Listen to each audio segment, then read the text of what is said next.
Hello, my friends. If you strip away the slogans, the Cold War cliches, and the endless drumbeat about Russian aggression, a very different picture of this war, and of Russia itself, begins to emerge. For most of my life, I was a product of the classic American Cold War mindset. I grew up with the cartoons of Boris and Natasha, the image of Khrushchev banging his shoe at the UN, the idea that the Reds were everywhere and wanted to destroy us. I joined the Marine Corps at the height of the Cold War under slogans like "Kill a commie for mommy" and "Better dead than red." That wasn't just a joke on a t-shirt. It was a mission. I trained to fight the Soviet army. I woke up every day fully prepared, in my mind, to kill Russians. But what I thought I knew about Russia was based on caricature. We never really understood Stalin. We never really understood the Soviet leadership that followed him. We misread the Soviet Union from beginning to end. And then, when the USSR collapsed, we misread Russia all over again. The 1,990 seconds are the key to understanding how we got here. When Boris Yeltsin ruled Russia, the country was on its knees. The state was collapsing. The economy was in free fall.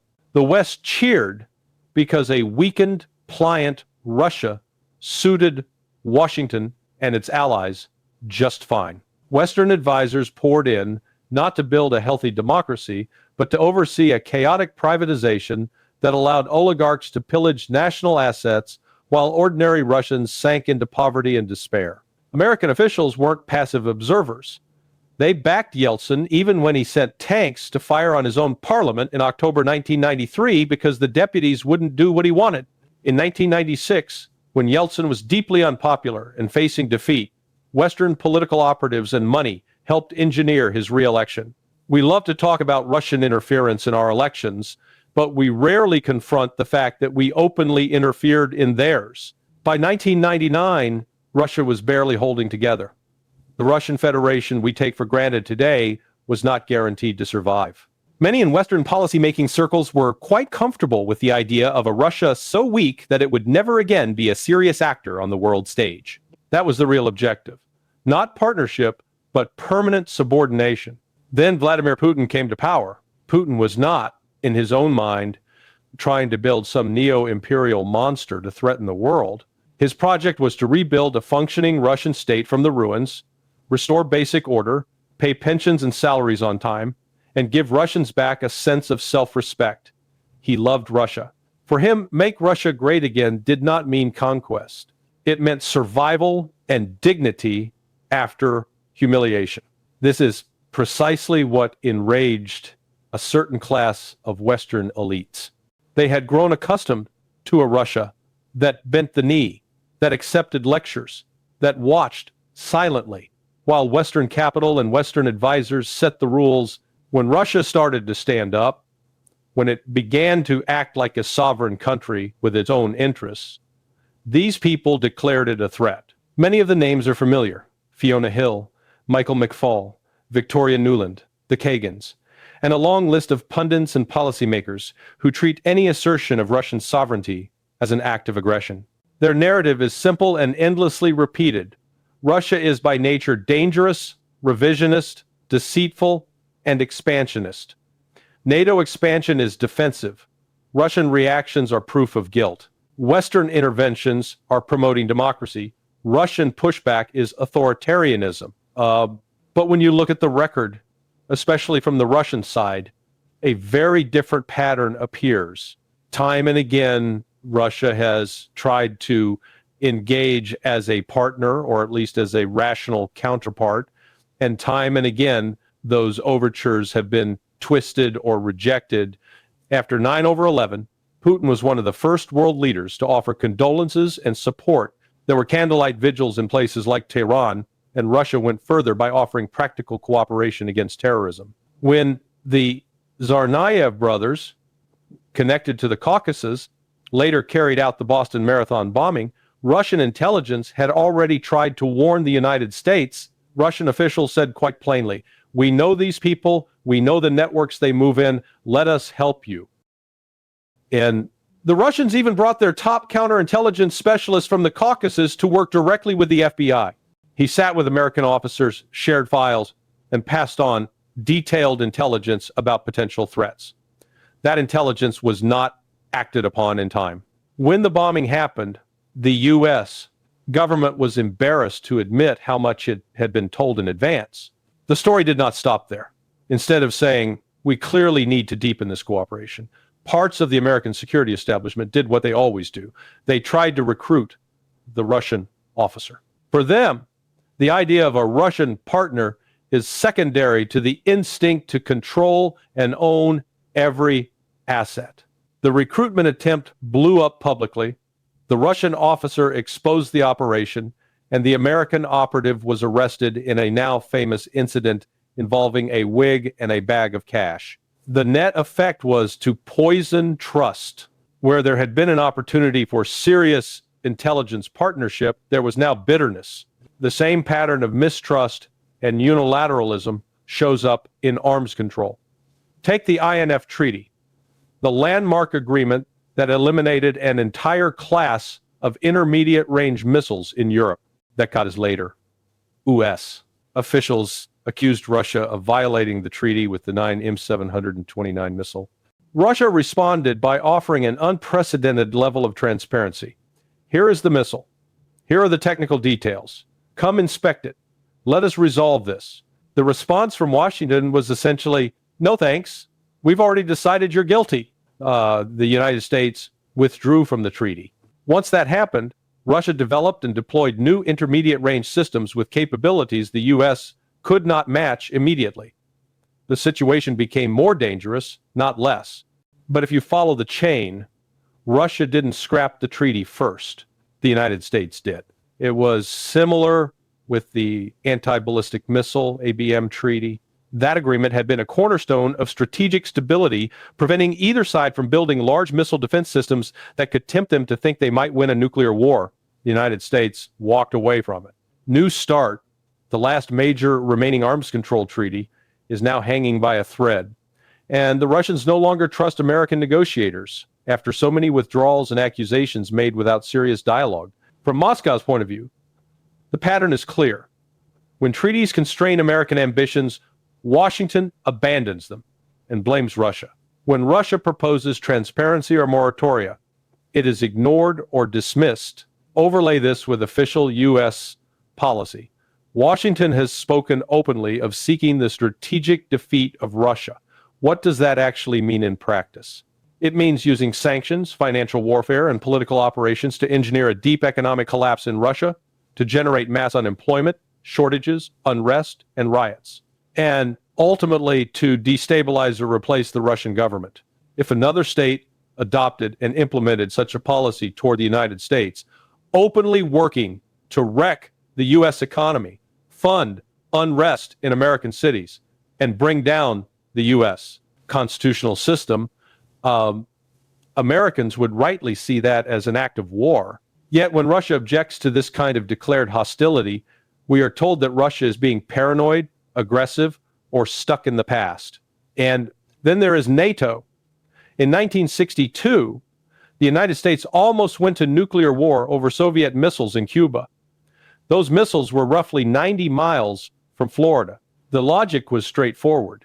Great powers will not accept hostile strategic weapons on their doorstep.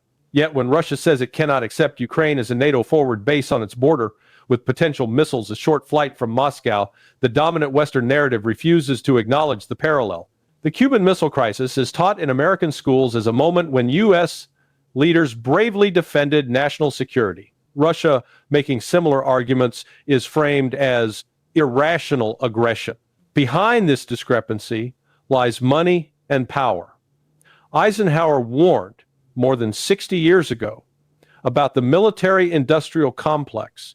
In reality, it is a military-industrial congressional complex, a system in which enormous sums of public money are funneled into defense contracts, research grants, and foreign bases. The survival of this system depends on a permanent sense of threat. If there were no Russian menace, a lot of think tanks, weapons programs, and political careers would lose their justification. So the threat must be kept alive. Not necessarily because Russia is actually planning to invade Berlin or Paris, but because budgets in Washington, Brussels, and various capitals depend on it. A whole ecosystem of experts, lobbyists, and media commentators is sustained by this logic. This is why there is such ferocious resistance to any voice that challenges the standard story. Universities that teach Russian studies often discourage or punish students who actually go to Russia, talk to real people, and come back with a more nuanced view. Mainstream TV networks book the same small circle of approved Russia experts who reliably reinforce the narrative of Russian treachery and Western innocence. People with extensive first-hand experience in Russia who don't fit that script are largely excluded. Meanwhile, ordinary citizens in Western countries are not only misinformed about Russia, they are increasingly disconnected from their own constitutional traditions. There is less and less civic education. Many people proudly proclaim their patriotism, yet have never read the Constitution, do not understand basic rights, and cannot explain the checks and balances that define their own system. They wave the flag without knowing the rules governing its proper use and demand laws against flag burning while casually violating the flag code themselves. This matters because a public that doesn't know its own constitutional foundation is more easily manipulated into supporting foreign adventures and open-ended military commitments. If you don't understand what your own government is supposed to be, it becomes harder to hold that government accountable when it wages war in your name. All of this feeds into the current crisis with Russia and the war in Ukraine. A permanent bureaucracy in Washington, relatively unaffected by changes in elected leadership, is dedicated to sustaining the military-industrial apparatus. New presidents come and go every 4 or 8 years, but the underlying strategic intent, expanding alliances, surrounding perceived rivals, and justifying vast defense spending persists. In such a system, Russophobia isn't just an emotional prejudice. It is a functional necessity. Russia must remain a villain so that budgets can be justified, expansion can be rationalized, and internal dissent can be dismissed as propaganda or apology. From my own experience, this picture is sharply at odds with the reality of Russians as people. I lived in Russia for years as a weapons inspector. I met soldiers, officials, civilians, families. I saw how they view their own history, how they remember the sacrifices of World War II, and how they interpret NATO's eastward creep. Over time, the cartoon image of the Russian enemy dissolved. I found people who were patriotic, yes, but not eager for war. People who were proud of their culture and history, but largely puzzled by Western hostility. None of this means that Russia is perfect, or that its leaders never make mistakes, or that its system is beyond criticism. Every state has its own contradictions and dark chapters, but it does mean that the simplistic notion of Russia as a uniquely evil actor bent on conquest is dangerously misleading. What makes this truly alarming is the intersection between that distorted image and the reality of nuclear weapons. We are not dealing with some minor skirmish in a distant country. We are dealing with tensions between major nuclear powers. Intelligence assessments have at times suggested that the risk of escalation to nuclear conflict is far higher than most citizens realize. Yet public debate often proceeds as if nuclear war were impossible, as if it were just a rhetorical device rather than a real existential danger. The question, then, is not whether one likes or dislikes Russia, or approves or disapproves of its government. The question is whether it is wise or even sane to build policy on exaggerations, misunderstandings, and deliberately cultivated hostility when the stakes include the potential annihilation of entire societies. A more honest approach would start with reality, not propaganda. It would acknowledge that the post-Cold War period was not a simple story of Western benevolence and Russian ingratitude, but a messy, often brutal process in which Russia was systematically weakened and humiliated.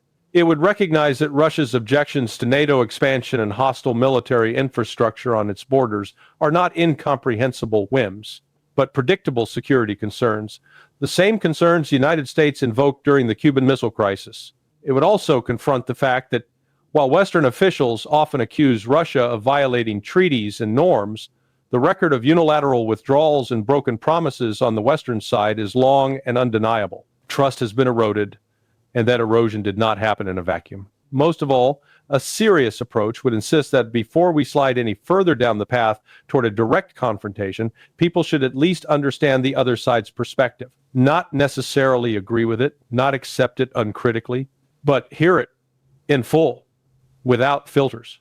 Because in the end, this is not a game. It is not a movie script about good guys and bad guys. It is a matter of war and peace, of life and death, not only for Russians and Ukrainians, but potentially for millions of people far beyond those borders. And if we are going to accept those risks or reject them, we should do so with our eyes open, not blinded by old fears and manufactured myths.